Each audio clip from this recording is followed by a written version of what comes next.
Good afternoon and welcome to West Country News. Coming up, we'll be going out onto High Street to get the opinions of the public on David Cameron's recent appearance on the David Letterman Show in America. Sam Bills will be asking the question, do the press have too much freedom? Up first, our political correspondent Dan Ellard has been out on the streets of Exeter today to find out what you think of David Cameron's appearance on the Letterman Show. We've been getting the public's reaction to David Cameron's interview on American television, where he said he didn't know who wrote the famous British song Rule Britannia. We caught up with some locals to see what they thought about the situation.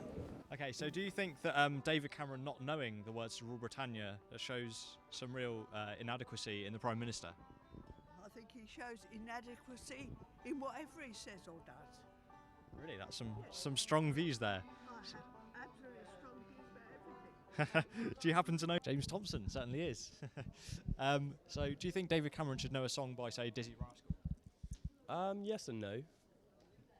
Think he'd be able to sing it? Certainly. Why wouldn't you be able to? Well, I suppose it's rapping, isn't it? Not singing. David Cameron raps. This incident has again showed how David Cameron is perhaps not in touch with a lot of the general public. You better hope this doesn't swing the vote Labour's way in the next general election. This is Dan Allard for Wise Country News, Exeter. After the publication of the new pictures of the Duchess of Cambridge, do the press have too much freedom? Sam Bills has been out to find out what you think.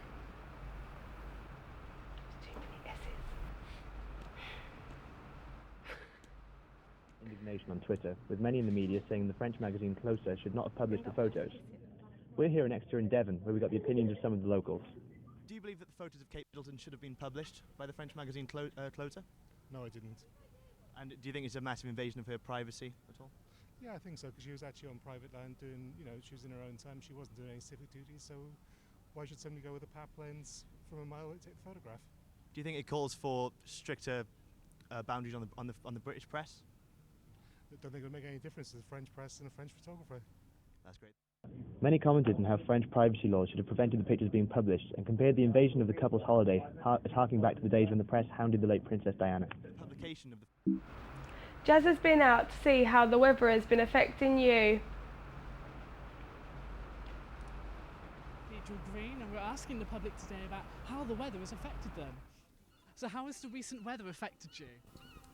The recent weather has affected us quite nicely. It's meant I haven't been able to work, so I've taken some nice time off and enjoyed doing other things. Well, how about the rain and there's been quite a few raining, and obviously England's pretty bad for rain. Well, the forecast was very accurate for last Sunday. Promised rain. So on Saturday I went out and fertilised the lawn, and I prayed for the rain, and the rain came down on Sunday and washed it in, and I hope the lawn will grow very well. Thank you. So you can see the weather has affected people in different ways, but what's the weather going to bring for the next few days? I'm Jazz Savage, here for Wise Country. Well, I don't know about you, but I definitely would have liked a lot more sun this summer. Now let's find out what the weather's going to be doing tomorrow. Let's hope it's good. GMTV weather is brought to you by Olbus Inhaler. It's 5 degrees Celsius for most parts of the region. The wind's a little lighter. Doesn't look like the weather will be that good after all. Let's hope it improves next week. Thanks for joining us. We'll be back at 6 for more local and national news. Bye for now.